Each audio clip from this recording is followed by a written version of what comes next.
જય સિયારા.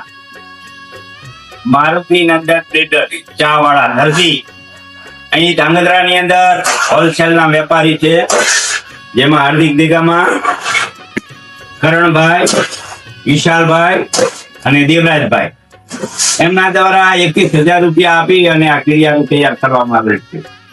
એ લોકો અહીં અત્યારે સેવા કાર્ય કરી રહ્યા છે અને આ ક્રિયારોગીઓ અંતરિયાળ વિસ્તારમાં ધાંગધ્રાની આજુબાજુ જે જંગલ વિસ્તાર છે એ વિસ્તારની અંદર કીડીઓને નાખવામાં આવશે. ચૈત્ર મહિનો એ કીડીઓ માટે અગત્યનો છે.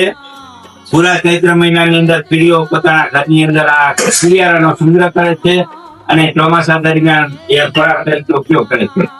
તો ચૈત્ર મહિનામાં જે તમામ દર્શક મિત્રોને વિનંતી કરું છું કે જો ચૈત્ર મહિનામાં કીડીને થોડું ઘણું કીડિયારું આપવામાં આવે તો ખૂબ જ પુણ્ય મળશે. તો અમે પણ કીડિયારું એવી રીતે તમે પણ સહભાગી બનો.